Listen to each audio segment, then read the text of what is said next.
is Eric. How are you? I wanted to take a minute and go over a few things with you. We received the real estate valuation. I have your financials. I can look at the historic solds of what the businesses most like yours have been selling for, add all the numbers up, and see where we are in the marketplace asking for exactly what the owner asked for, which is 2.75. We've been on the market actually for a little bit, and I have been speaking to other agents. I've been speaking to my most qualified buyers. They were waiting for a few pieces of information, and I'm going to show you, hopefully in this short video or other videos, how we should arrive at a asking price and a down payment actually might cause it to sell. So I'm going to look at this BLI. The BLI is the Business Listing Information Sheet for the BBF. I just wanted to review this with you. We started this back in February. This is the 14th of March, so we've been on the market, coming up on 3 weeks. Not a terrible amount of time, and we didn't have all the information earlier. Having done this for 33 years, I already know what direction we're going, but I need to show you a little bit of what the buyers are seeing and what the buyer's agents are going to be seeing. We don't want you to waste unnecessary time on the market. We don't want to get anybody's hopes up unnecessarily. We don't want to get you angry with us. So we have two components here that I wish to go over with you. Number one is the real estate, which is a little easier than the business component because a third party did that for you. They've done it now for you twice. And I'm going to pull those up and I'm going to go over them with you here. And we can talk about them just briefly. And then I'm going to go into the financials of the business, which you have approved are these numbers for 2021 and 22. With the business, people are looking at this number right here. If this is for one owner for a previous 12-month period, if it's provable, if it's on the tax returns, they can get SBA financing or other types of commercial financing. If it's not on the tax returns, then it's going to be either we have to wait for someone that has all cash for whatever this number is that you're asking or what they're willing to pay or what the parties agree to, or some seller financing. Generally, when these numbers here are not on tax returns, what happens is if we don't have somebody walking around with $3 million, if that was the number, then they might have a down payment, but they might not have all of it. So then because you can't get government financing because your government documents, the tax returns are not in place, then it comes down to a seller financing situation where they would look at Bill and they would say, hey, I have a third of the down payment, 60, 70% of the down payment. We need you to hold a note as the owner. So that's the disadvantage of not having your financials all on the tax return, is that they can't get third-party lending. And if they don't have the money, 100% of it, then they might have a down payment and then they look toward the owner. But you can't have it both ways. You can't get a loan without the documents that are required in order to get that loan from the government, especially since they're government documents. So we're going to get into that in a minute. But I just wanted to share with you the real estate. You have me right now at $1,050,000. And I want to touch on that part first. But if everything else here looks correct, then let's just jump into the real estate portion. That's easy to identify the number with. So here was the original residential appraisal report. When we scroll down, subject property under contract for $525,000, and you're asking $1,050,000. So basically you want double what you paid for it. I don't know if that's how you're calculating it, but that's what it looks like. You want double market value, right? Here we go down and we are able to see residential appraisal report, and we come up with comparables, 545, 543, 547, and we know what it sold for. That must have been fair market value because that's what the willing seller and willing buyer agreed to pay at that time. 545, 549, right in that range. If you did it by cost or comparison. Generally, I work with the comparison approach, but you're only talking a $4,000 difference, so it's negligible. But you could even call it $450. You got a good deal on the property, no doubt. So this was originally what we had. Now we look over at the current valuation, the residential appraisal report. We still have the 5.89 acres. There have been some improvements and upgrades, and time has gone by, certainly. So value stands to reason have gone up. And here we're seeing different comparables. They did a thorough job. And of course, they figure the type of materials that were used, the square footage, the acreage. This is for these experts to do, and I'm glad they did it. And here they're showing you what they sold for. And I am looking for our number. Our number here for the sales comparison approach is 840. There's another method as well. There's the 840, and the cost approach is 847. So if you wanted to say, yeah, I would go with the 840. I mean, you can round it up. That's not a problem. This was done by your choice of guys, and this is what they came back with. Now, that shows me that we do have a property that's overpriced, and I'll get to that last, but we are overpriced from the appraisal. Then we have the property appraiser's information, DeSoto Property Appraiser. Again, this is third-party information, and you can see land, building. Now, this is older, right? 525. It's less than 2 years ago, and we are currently asking $1,050,000, which it looks like you just doubled it. Here's the DeSoto County Taxing Authority. As you know, here they're saying market value is at 418, which we know is low. Generally, for taxation purposes, they're not at market value. It's usually lower. You could just see here, and you have a copy of this, so you know what the numbers are. Here is a copy of the survey. It's not as high resolution, but of course you have a copy of this as well. It shows the layout of the land. And of course here, Bill, is your 2022 real estate information. Here's the property information and exemption value, taxable value. That's pretty specific to what we were looking for. Taxes are pretty reasonable. And here is your actual tax bill that was paid. And this is the county property appraiser again. It gives the description of the property. It shows the actual real estate, which is very nice.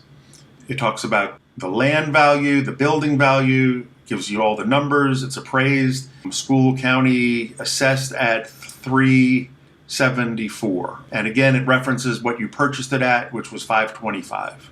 So coming back over here, we can see that the number that we're asking is a high number of $1,050,000. I understand owners would like to double what they paid for it in a year and a half. Your appraiser came in at 840. I think we're going to have a difficult time based on the people I've spoken to and the evidence that is in front of us with the appraiser, getting anything over the 840. And especially since we're looking for a very unique buyer that wants to buy the land and the business. So it's going to be even a smaller pool of people. It's not just land and it's not just the business. It's both of them. So there's going to be less people that are interested, less people that are qualified, less people that have $3 million. And they're going to be specific to show me the appraisal and show me what the HVAC and appliance industry have been selling for the earnings that we're showing, which is here. So we do need to address this number, unless you want to just sit on the market high, which is your option. I can't tell you to lower your price. However, I would recommend we offer a fair price if we are serious in selling in the reasonable amount of days that it would historically take to sell the land and the business. Now, that concludes the real estate for me. I'm going to go over to what the business is actually worth, and I'm going to show that to you in a few different ways. You're saying that the business, by the way, is the difference. If we took the real estate of the $1,050,000 out, you're saying that the business is worth $1.7 million to earn $425,000. So let me show you what they've historically been selling for, and we can go from there. Let's take a look at your P&L statements that you supplied us. This is 2018, 19, and 20.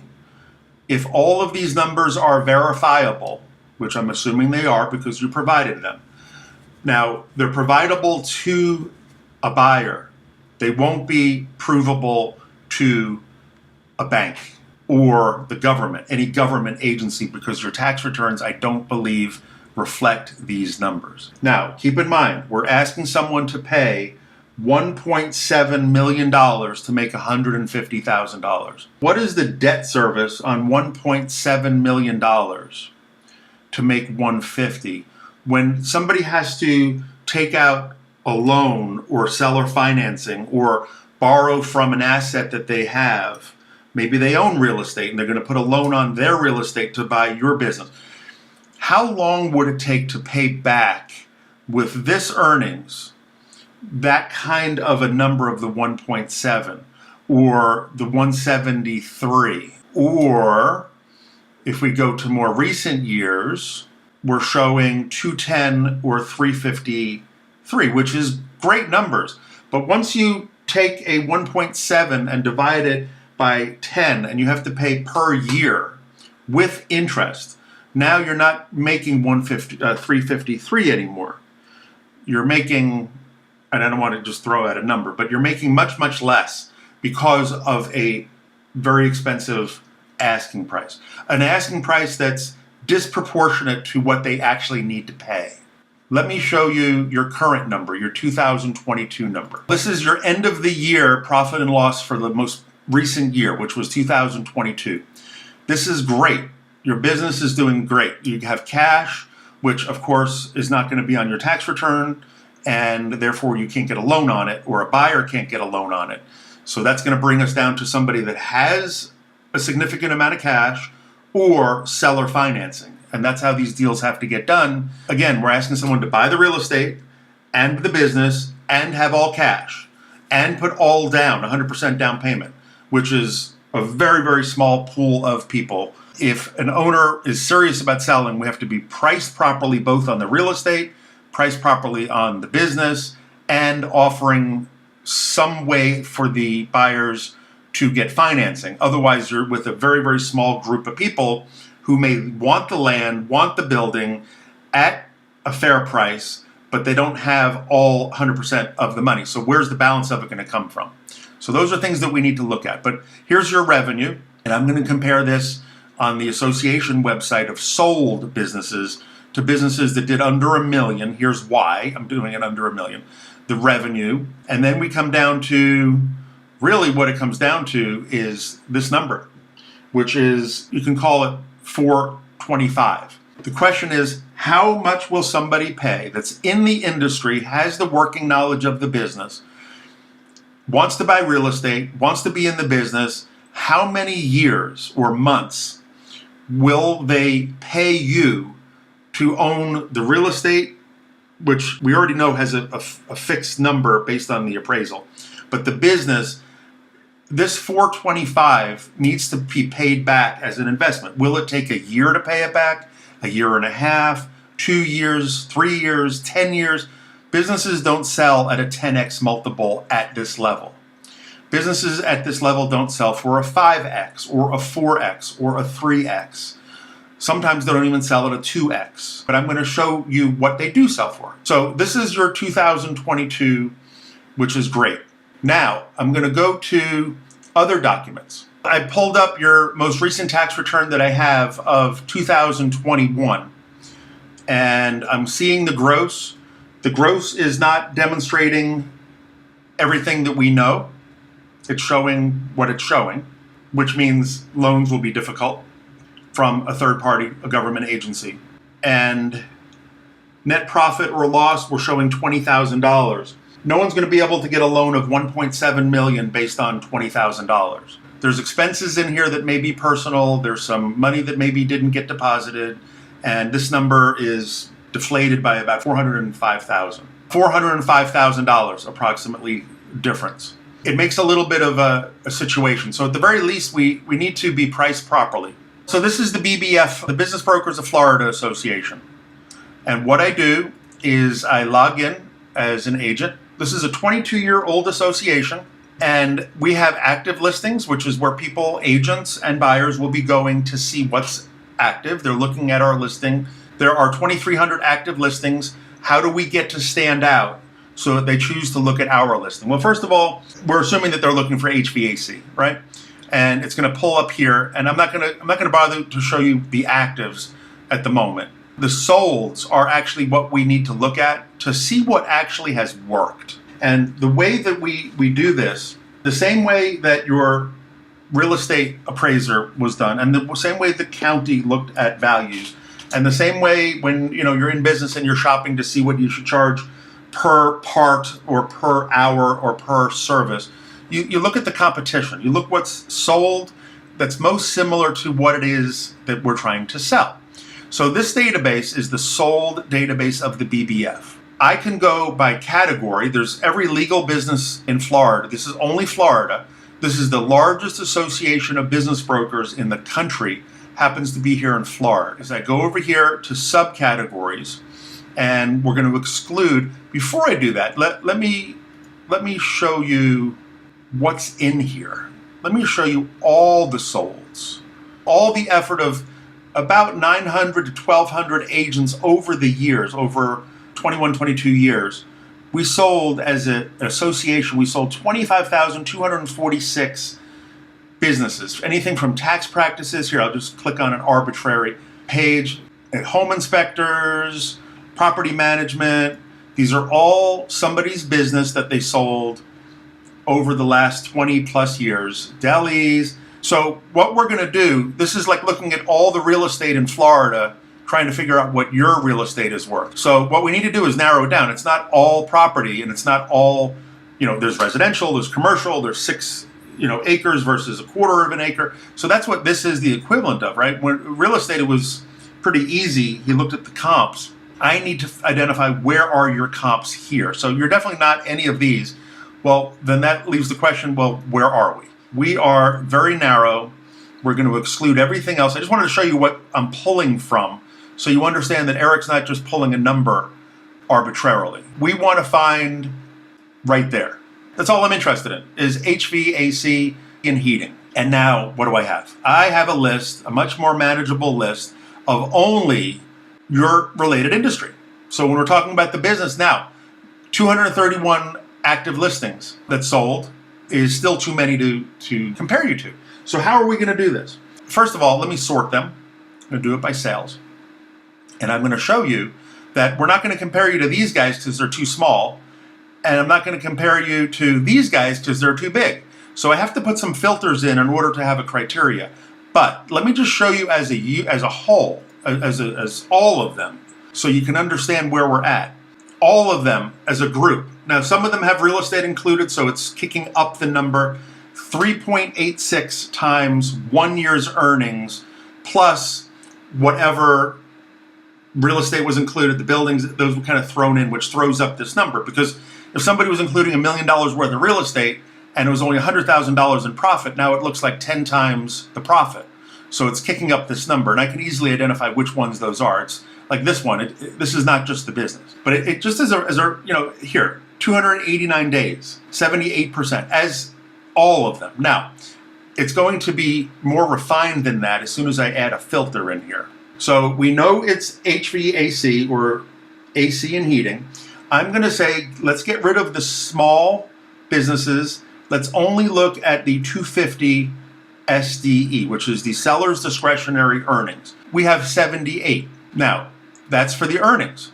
That's going to be this category right here. You had beautiful earnings of 425, but it's not on your tax returns. So that makes it a all cash or seller financing situation. And if I do an average of these, which is more like, we're not done yet, but this just to show you the step by step, the number came down. 2.75 times your 425 is an average of what they sold for. 1.6 times rent, 77% down payment, 33% owner financing, 271 days on market when it's priced properly and documented properly, which we're going to have a little difficulty with.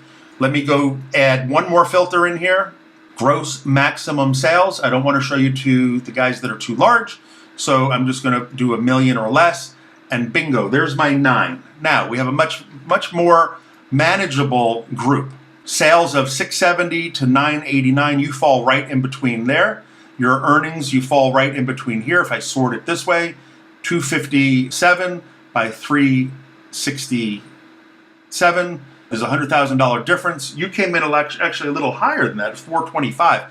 So you're doing really well for a business under $1 million, because all of these are under $1 million and they're not making 425. So that leads me to ask, are there more than one person earning that? Is it a husband and wife scenario? Because maybe you don't have some expenses that maybe they had. You can see the assets that are included. Now, if I go through this and I take the 9 results, and I'm just going to go back to the sales because that's really what I'm looking for, and I want to do a calculation, I come up to sales of about 827, which is around where you are. I come up with an average of 305 for sellers' discretionary earnings. 305, you're at 425. I need to know if your 425 is 2 working owners or 1 working owner. This is the most, interesting here at 38% of sales. So that's the average. So I'm wondering, if I take your sales for last year, did you also keep about 38% of your gross? But this is the number that determines the ratio of when people want their money back. 1.3 times earnings, 1.325 to be specific. And that is demonstrated here to sales, discretionary earnings to sales, discretionary earnings. This is your average. And then 1.8 is rent. Now you don't have rent because you own the land and the buildings, but that has a value, and most businesses would have had to have paid rent. That's probably the reason that you're at 425, because I got to look at your financials. Did you debit a expense to rent?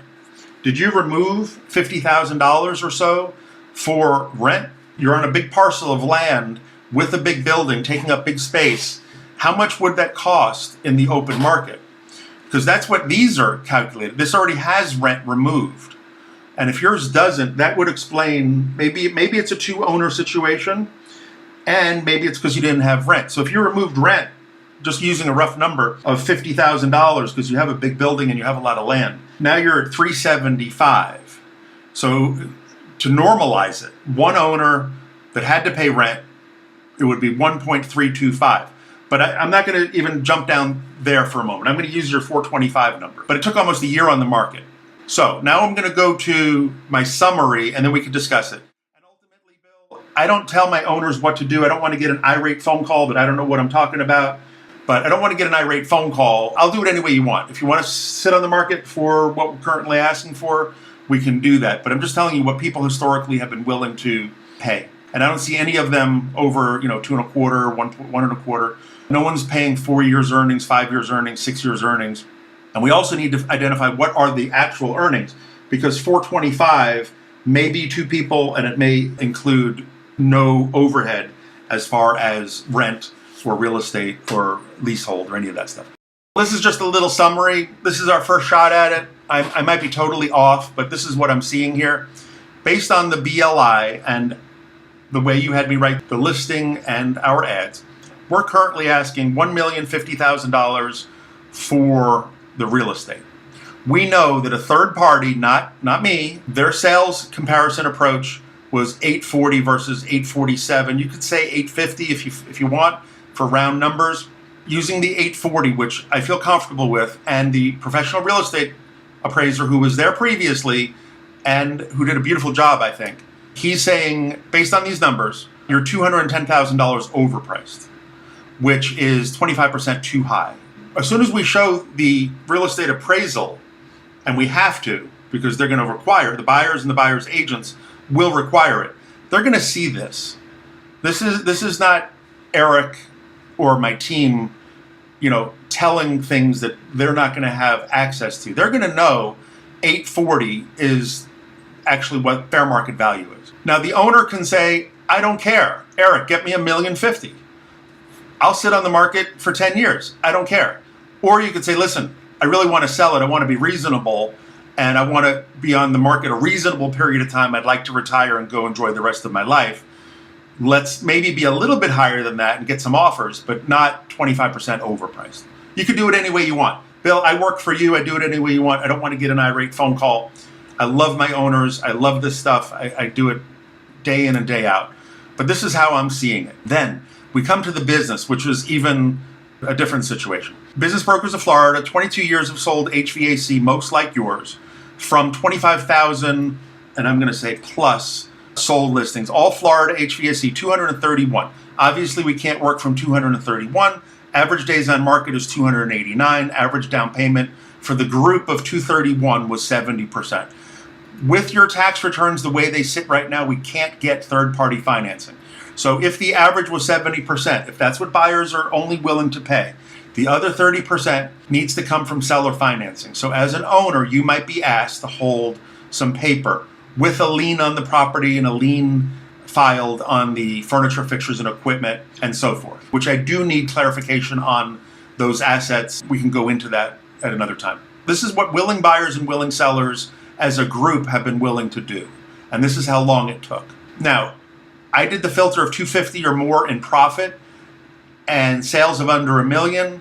9 results came back.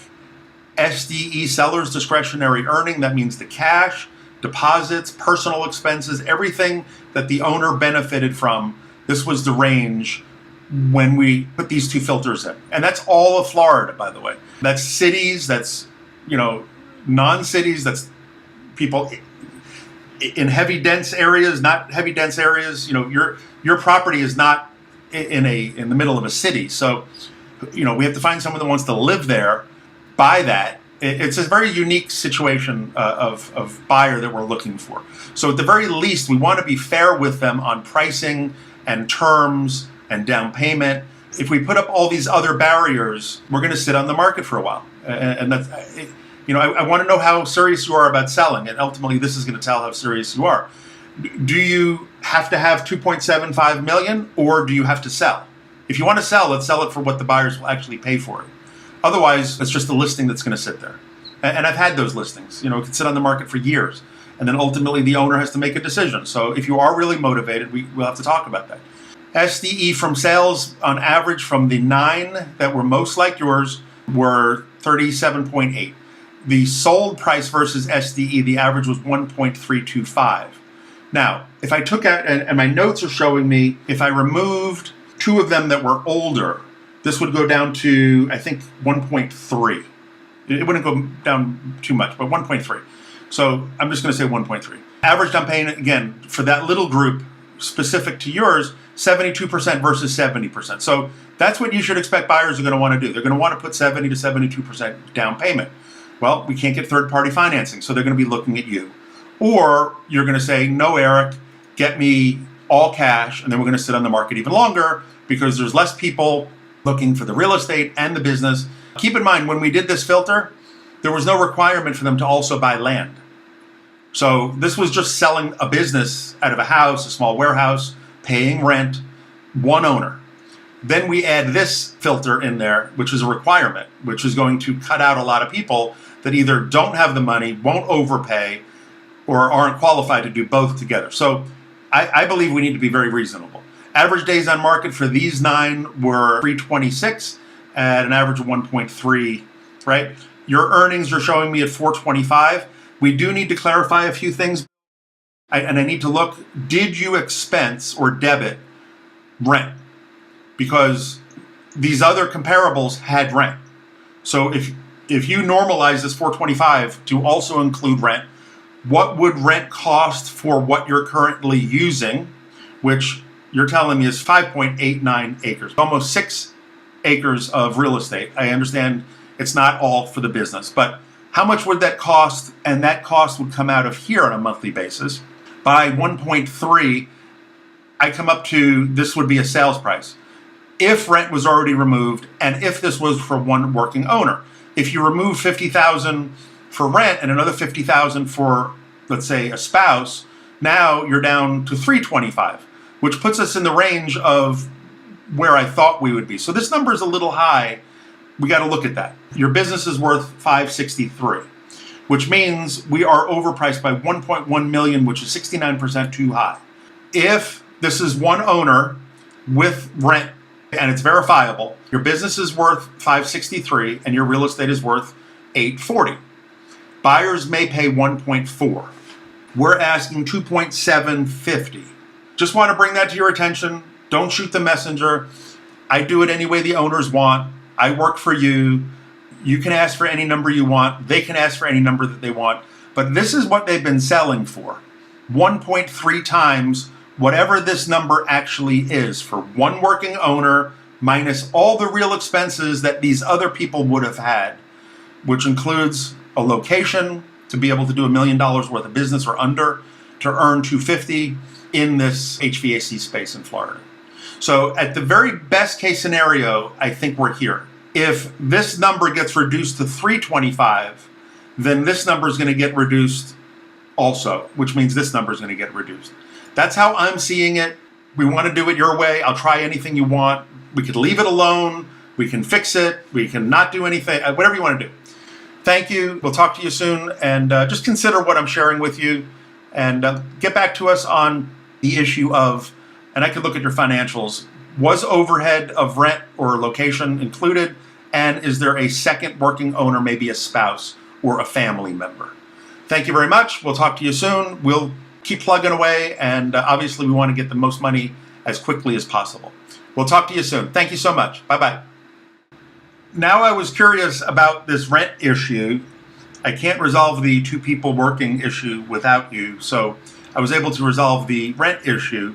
I'm seeing here on your 18 and 19, which is not going to be relevant to the buyers in 2023 or 2024 going forward, the buyers that we're going for.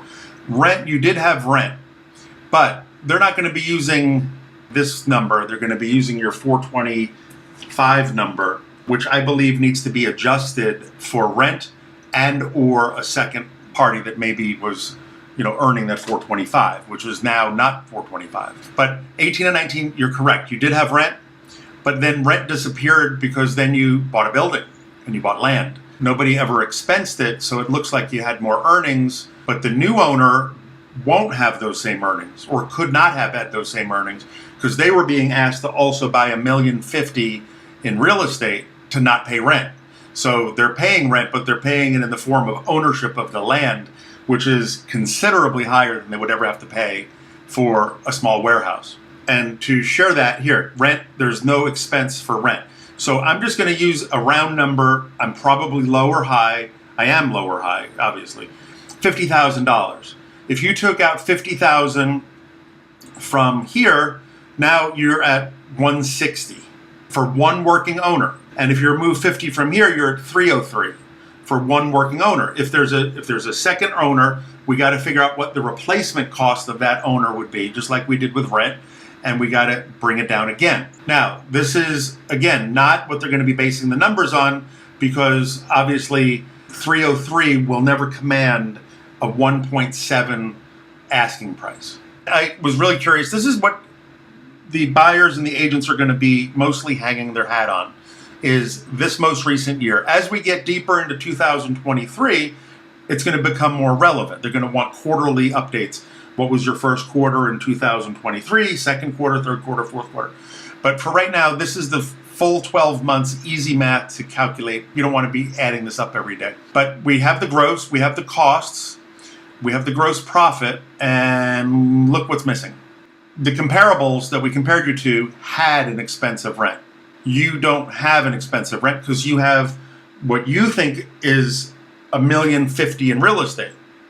You're asking someone to buy something for $1.05 million that you bought for $525 not too long ago in order to have zero as rent. Well, that would be true, but then that $1.05 million is so high, it would be cheaper if they went somewhere else, didn't buy this business, and just paid rent. Rent for 20 years would only be $1 million if it's $50,000 a year. So that means this number is not 425, it's 375 or 350, depending on how much real estate and building you're actually using to generate this amount of sales and what the replacement cost would be. Fair market value, it all comes down to fair market value in the open market. If a new owner said, you know what, I want the business, but I want to take it somewhere else, what would their rent need to be elsewhere? Per foot, how many feet, what's the down payment? What's the carrying cost, the CAMs, everything associated with that rent? That would have to come out of here because that is a part of earning this. So your business really last year did not earn 424 unless somebody also owned the land. It's just an accounting formality, but it is what it is. I updated this a little bit. The real estate, in my mind, stayed the same. You're asking $1,050,000, and it's only worth in the open market, based on the solds and your third-party evaluator, professional licensed real estate appraiser, $840,000. And with my filters, and I would also remove the older ones, which I mentioned to you would bring this down to 1.3. Not a significant difference, but I'm going to say 1.3. I removed real estate and building. How much is that worth to have access to all that land? What portion of it did you use? What would the replacement cost for a new owner need to be in order to conduct the same, $900,000, $800,000 worth of revenue to generate profit? So in conclusion, this business, in my mind, would need to pay rent for a new owner to normalize it like the comparables. We can't go on the market saying you're earning $425,000. I mean, we can certainly do it, but they're going to catch on to, hey, you're asking me to pay $1,050,000 in order not to pay rent. Show me the rent in the P&L, then we can figure out what the business really earned, and I'll decide if I want to pay rent or if I want to buy the real estate. So I'm just for numbers until you give me better numbers, I'm going to say $375,000 by 1.325, which I know is 1.3, and then we also need to confirm that it's one working owner. It's $487,000, which now kicks it up to 71% overpriced. You're asking for an extra $1.2 million that the market historically has never paid. And we're adding the burden of someone to buy the real estate, and that's overpriced. So here's where we're coming in. We're $840,000 for the real estate. I believe that to be fair market value. If the lease would have been $50,000, and we can adjust it up or down. If you tell me it's $60,000 or $40,000, it's $10,000, no problem. This number, maybe it's an even $500,000. But this is how I'm seeing it. The business, they might pay $1.327. Now, they might also ask for a smaller price because they're doing both. They're bulk buying. And, that might be a good deal for somebody. But again, it's going to be a smaller pool of buyers that can do the real estate and the business. If somebody just bought the business, they would have to pay rent to whoever owns the real estate. How much would you charge to rent that real estate? Well, that should be the expense. I don't think you're going to rent 6 acres for $50,000. It's probably more significant than that, which reduces this. If they took the business and moved it off-site, what is the footprint they really need, and what would it be in today's market value at closing? At closing 6 months from now, 9 months, a year from now, what would warehouse space with living space, if that's the configuration that it has to be, what would that be? And then that will tell you what this is, and that'll tell you what this is. So at 2.75, I think we have some proving our numbers to do. Thank you. Talk to you soon. 954-562-2019. Eric Wayne, your favorite business broker. I'll do it any way that you want. I just don't want you to go through the aggravation of sitting on the market and thinking it's your agent's fault, because your agent looks at these numbers all day. I believe I'm correct, unless you could show me otherwise. Have a good night. Thank you. Bye-bye.